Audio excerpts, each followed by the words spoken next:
भगवान राम, योगेश्वर श्री कृष्ण, बाबा विश्वनाथ की इस धरती पर भी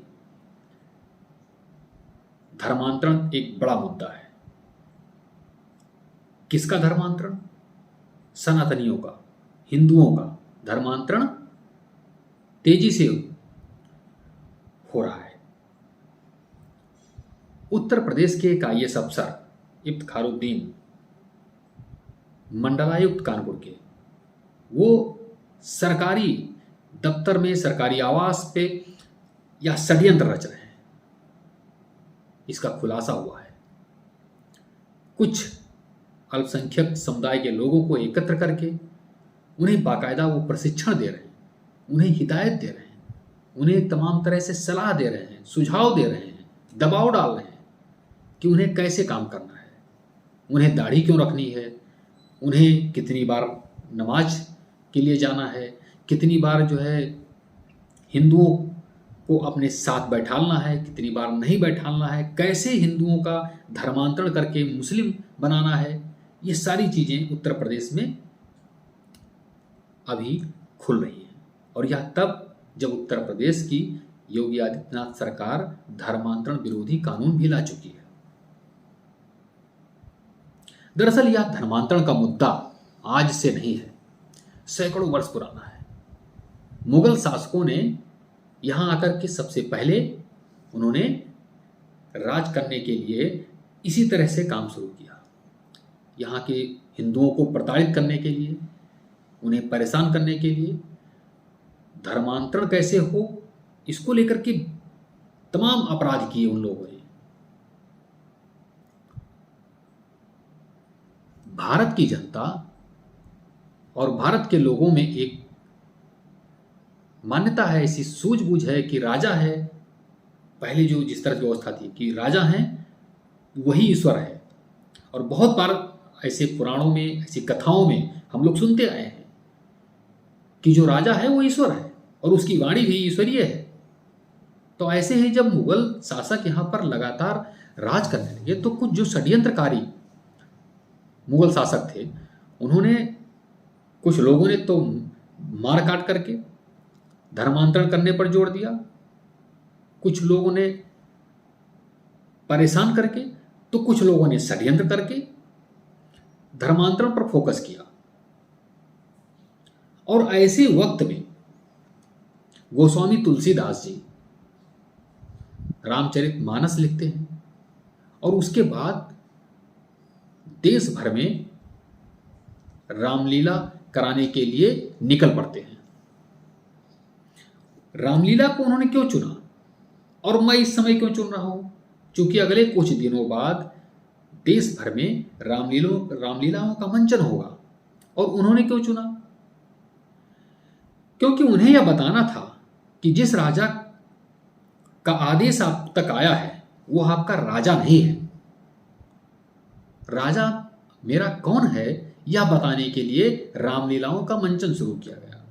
गांव गांव में रामलीला का मंचन तुलसीदास जी ने खुद तमाम बड़े शहरों, मैं जहां पर हूं लक्ष्मण नगरी, इसे लक्ष्मण ने बसाया है, भगवान राम के अनुज लखनपुरी यानी लखनऊ जो आज कहा जाता है, यहां पर भी ऐशबाग रामलीला की शुरुआत गोस्वामी तुलसीदास जी ने कराई थी। अब उससे वो धर्मांतरण का क्या मुद्दा?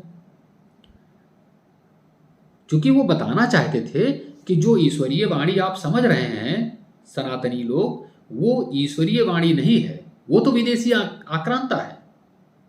वो हमें, हमारा धर्म छीनना चाहता है, हमें कन्वर्ट करना चाहता है, हमारे अस्तित्व को मिटाना चाहता है। तब जब रामलीलाओं का मंचन शुरू हुआ तो आप लोग याद करिए कि जब गांव में मंचन हो रहा था तो उस दौरान या बीच बीच में हर एक कुछ प्रसंग के बाद में राजा रामचंद्र की जय यह बोला जाता था। क्यों? क्योंकि यह वहाँ की स्थानीय जनता को, दर्शकों को, कलाकारों को, सबको ये बताना था कि राजा राम जो हैं, भगवान राम, वो हमारे राजा हैं और उनकी वाणी ईश्वरीय वाणी हो सकती है, ना कि किसी विदेशी आक्रांता की, कि जो कह दे कि सबको धर्म परिवर्तन करना है तो आप सभी लोग धर्मांतरण करके हिंदू से गैर हिंदू बन जाएं। तो वो षड्यंत्र जो चल रहा था उसे रोकने के लिए गोस्वामी तुलसीदास जी ने रामचरितमानस की रचना की और फिर रामलीलाओं का मंचन शुरू किया। और उस मंचन के माध्यम से भगवान राम का चरित्र, भगवान राम के आदर्श, भगवान राम ने जिस तरह से अपराध से लड़ाई लड़ी, महिलाओं को सम्मान दिलाने की बात की, समाज में एक आदर्श स्थापित करने की बात की, वो सारी चीज़ें हमारे यहाँ घर घर में पहुँचे। इसमें मानस और रामलीला का मंचन दोनों का अहम योगदान है। अब इस समय चूंकि हम चर्चा कर रहे हैं रामलीला के मंचन का, तो मौजूदा समय में लोकतंत्र है और लोकतांत्रिक सरकारें हैं। पिछली सरकारों में उत्तर प्रदेश में रामलीला मंचन के लिए एक धनराशि निर्धारित थी जो कभी खर्च नहीं होती थी। यह बात उत्तर प्रदेश सरकार के पर्यटन मंत्री नीलकंठ तिवारी ने कई बार कई मंचों से कह चुके हैं। उन्होंने पिछली सरकार पर सीधे आरोप लगाया कि जो मंचन के लिए पैसा आता था, निर्धारित किया जाता था, तो वो कागजों पर ही रहता था, लेकिन सरकार उसको खर्च नहीं करती थी, कलाकारों को बुलाती नहीं थी और मंचन भी नहीं होता था। लेकिन इस सरकार में, योगी आदित्यनाथ की सरकार में, रामलीला का मंचन किया जा रहा है। कोविड के दौरान वर्चुअल मंचन हुए और वो जितना पैसा था वो खर्च ही नहीं किया गया, बाकायदा इसका बजट भी सरकार ने बढ़ाया है। तो अब हम बात करते हैं कि जो आगे रामलीला का मंचन जगह जगह होने वाला है, उसमें कैसे हम सब की भागीदारी हो सकती है, कैसे हमारे घर के बच्चे मंचन को देख करके और कुछ चीज़ों को सीख सकते हैं। क्योंकि रामचरितमानस एक ऐसा ग्रंथ है, ऐसी रचना है, और राम ऐसे महापुरुष हैं, ऐसे मर्यादा पुरुष हैं जिनसे सब कुछ सीख मिलती है।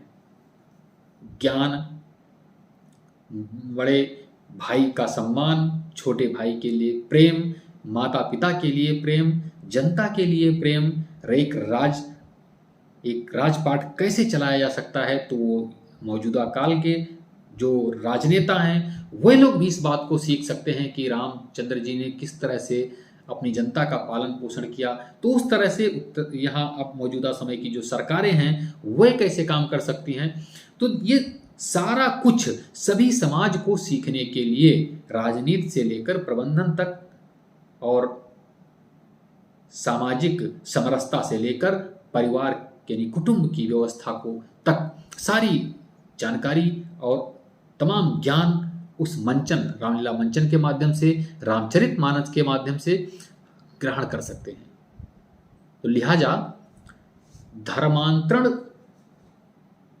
अगर रोकना है, धर्मांतरण के खिलाफ अगर आवाज को बुलंद करना है, तो सभी को एक साथ एक मंच पर इस तरह से जो मंचन होंगे रामलीला के, उसमें शरीक होना चाहिए। और इससे सभी को एक संदेश जाएगा, वो चाहे हिंदू हो, मुस्लिम हो, सिख हो, ईसाई हो, सभी को अपने अपने धर्म में जीने का पूरा अधिकार है और उसमें वो रहे। एक आधुनिक भारत की अगर बात की जाए तो एक छोटी सी बात हम याद दिलाना चाहेंगे धर्मांतरण को लेकर के, कि एक सनातनी क्या सोचता है धर्मांतरण पर। स्वामी विवेकानंद जी जब अमेरिका गए, वहां उनका भाषण हुआ, उनके उद्बोधन को सुन करके पूरा अमेरिका जो है हतप्रभ था कि इतना ज्ञान एक भगवा वस्त्र धारण करने वाला एक स्वामी में। तो वहां बहन निवेदिता, एक जो विवेकानंद जी से बहुत प्रभावित थी, वो आकर के उनसे मिलती हैं और कहती हैं कि स्वामी जी, हम आपका धर्म स्वीकार करना चाहते हैं, सनातन को स्वीकार करना चाहते हैं। तो आप जानते हैं विवेकानंद जी का क्या उत्तर था, क्या कहना था उनका। उन्होंने कहा कि बहन, आप जहां पर हैं वहीं ठीक हैं, मानव कल्याण के लिए मात्र काम करना है, और यही हम कर रहे हैं, यही सनातनी करते हैं, यह आप वहां रह करके भी कर सकती हैं। तो उन्होंने धर्मांतरण तो नहीं किया, वो ईसाई थी, ईसाई ही रही, लेकिन विवेकानंद जी के बताए हुए मार्ग पर वो जीवन पर्यंत चलती रही और उनके आश्रमों में काम करती रही, उन्हें अपना आदर्श मानती रही। तो धर्मांतरण कोई रास्ता नहीं है, धर्मांतरण कोई रास्ता नहीं, इसलिए उस तरफ बढ़ने की जरूरत भी नहीं है। तो अब आने वाले समय में जल्द ही, चूंकि पितृपक्ष चल रहा है और अब रामलीलाओं का मंचन होगा, आप सभी लोग रामलीलाओं का के मंचन का आनंद लीजिए। आगे चल करके हम, जैसे अभी पीछे बताए थे कि आगे रामचरितमानस, तुलसीदास जी की प्रासंगिकता और रामलीला मंचन की प्रासंगिकता क्या है, इस पर हम आज चर्चा किए हैं। इसके आगे भी हम रामलीला और मंचन, रामचरितमानस पर जरूर चर्चा करेंगे कि कैसे हम उसको आत्मसात कर सकते हैं, कैसे हमारे जीवन में उसकी महत्वपूर्ण भूमिका हो सकती है। नमस्कार।